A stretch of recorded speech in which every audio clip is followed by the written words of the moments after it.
Hey, what's up, everybody? Today we have some running back news here. Obviously, we're talking about Ezekiel Elliott. Serious, very serious. So we're in cap mode here. Ezekiel Elliott here.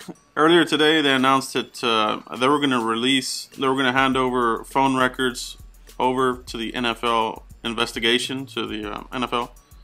So looks like this might be coming to a close, but we don't know what's in those documentation or those phone calls. What exactly is in there? We've kind of been told, by various parties that, there's incriminating evidence against the girl, saying she was going to say stuff to, injure or, hurt Ezekiel Elliott's status, I guess you could say, by saying certain things about him. But you never know what else could be in there, okay? Let's hope there's no bombshells in here. Let's hope it is everything that we've been told here, that it's, things here that the girl allegedly said about Ezekiel Elliott. Hopefully there's closure here. At the end of the day, though, this is in the hands of Roger Goodell, right? So do not be surprised if he hands down some kind of suspension.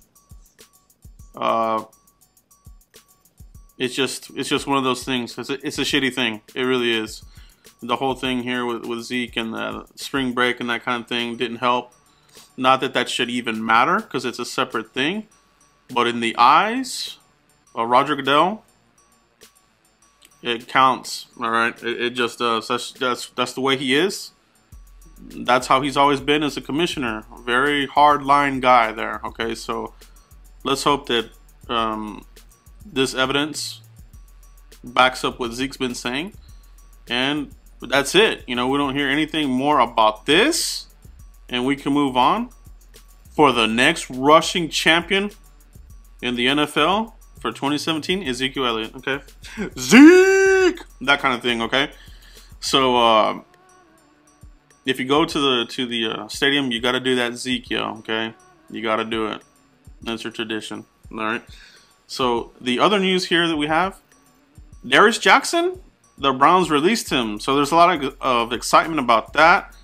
Fans talking about, hey, let's get him back, this and that.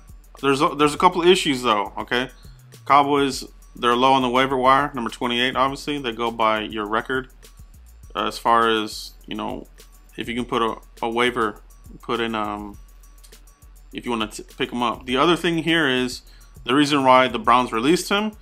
He suffered a knee injury. Okay, so trying to gather more information on the severity of the knee injury. But if it's something that will keep him out for a period of time, the Cowboys, they may just pass on him, and they may, let him rehab on his own and see where he's at in a couple of weeks or months or what have you. So, but the Browns did have a very deep running back, stable there in Cleveland, so it might be something minor, and they just felt that it was a good idea to let him go. But we'll have to follow up on that to see what the severity is of the knee injury that Darius Jackson had there at Cleveland. But if the Cowboys doctors, if the Cowboys put in a claim, there's some things here that they're gonna like. Maybe the injury's not so bad, but we'll see. You never know. We've seen the Cowboys players, move on from other places and become available, and the Cowboys don't pick them up again. So we'll see what they do there. They may be happy with what they have in Jahad Thomas from Temple, the undrafted guy. They might like what they have in here, and that kind of thing. The other thing that we need to touch on here, the Cowboys tomorrow, $14 million in the bank. Tony Romo's gift, you could say, from leaving the Cowboys, his final gift. Okay, $14 million. We get it here. With the other room that we have in here, we're hovering around near 17 million. What does this mean? It means the Cowboys, they have room to make moves. All right, you can definitely sign. Well, they already signed the rookie class, so that's good.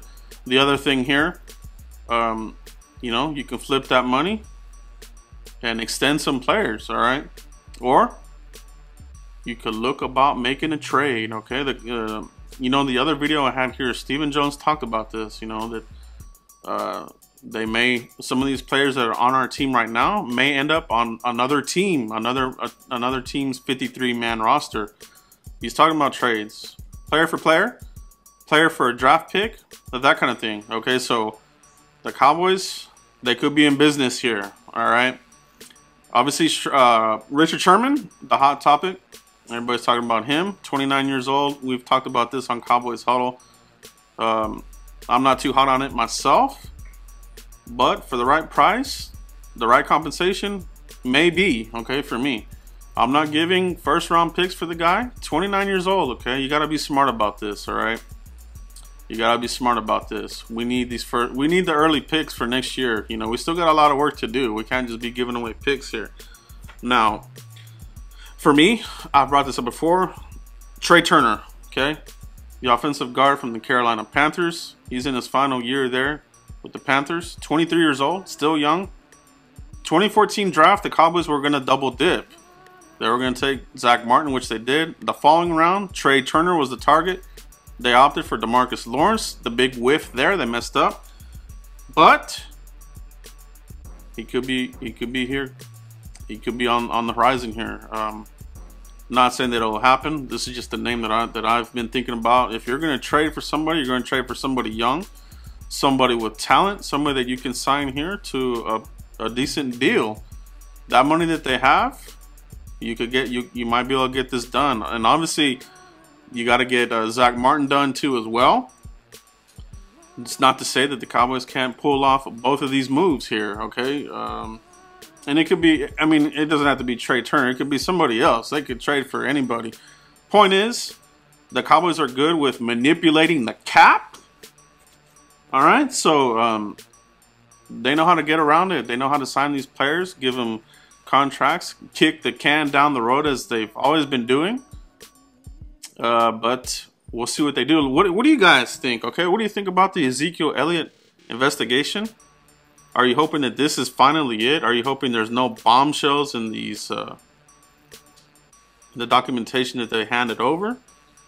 Darius Jackson, what do you think about him? And what do you think about the $17 million the Cowboys have right now? Where are they going to allocate the money? What do you see the Cowboys doing in reality? Okay, so that's it, guys. I really appreciate all you guys coming back here. All the questions in Cowboys Huddle, we'll address that. For next week's episode, got a ton of good questions from you guys. Keep them coming. And shout out again to Cowboys Nation TV. Foots the King. Make sure you go visit his page over there and subscribe to his channel as well. And we've got more content for you guys, obviously, coming up. But yeah, I really appreciate all you guys. Please like and subscribe to the channel. And we'll see you here for the next video. Thanks, guys.